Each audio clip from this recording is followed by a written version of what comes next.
I recently hit 50 subscribers and I thank you all. I've been wanting to do this video for a while and this seems like the perfect time. Now, I've talked about the next Zelda game in regard to when I think it will come out.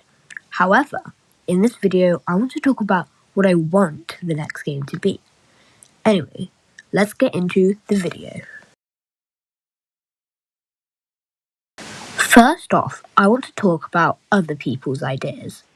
I've seen people who want the next game to be a sci-fi and set in the space with UFOs and stuff.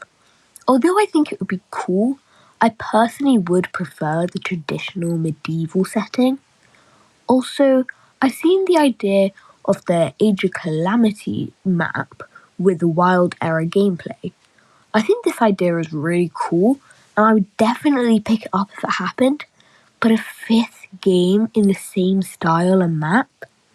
Another idea I've seen is a Zelda game with very minimal story but a focus on elaborate puzzles and engaging gameplay. This idea seems like hell to me. I genuinely would question picking this up if it happened. I'm a guy who loves story. And yes, gameplay matters, but I'd pick story over gameplay any day. Now, we've looked through others' ideas.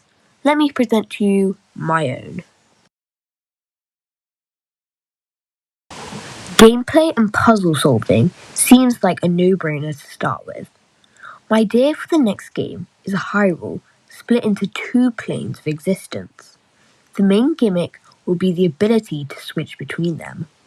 An example of this being used whilst exploring could be a bridge with a gap in the middle. To cross, you jump, then switch planes to land on the now filled gap in the bridge. Entire dungeons would change depending on the plane, and some really interesting dungeon designs could be born. There could also be world shift stones. If you activate the stones, you can allow the two planes to merge. Like the time shift stones in Skyward Sword, there would be a radius of the effect. With the world shift stones, you can also change the direction of gravity inside the radius. With the switching planes, you will have a different inventory for each plane. That includes weapons, armor, items, etc. The only exception is the Master Sword.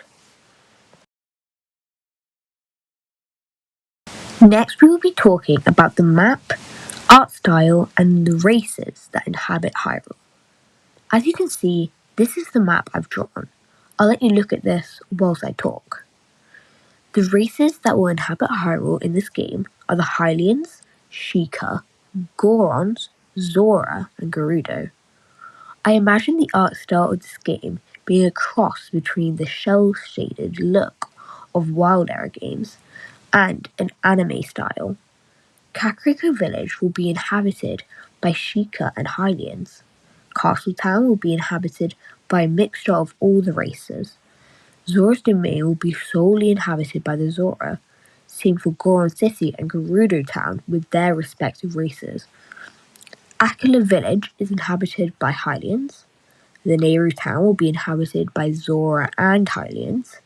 Great Deku Tree Hamlet will be inhabited by just Hylians.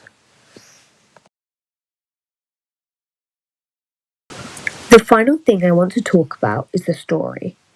This game will take place in the child timeline, thousands of years after Four Swords adventures. Link's companion will be Zelda, a speck of light. At the start of the game, Zelda gives Link a bracelet, which gives him his core abilities.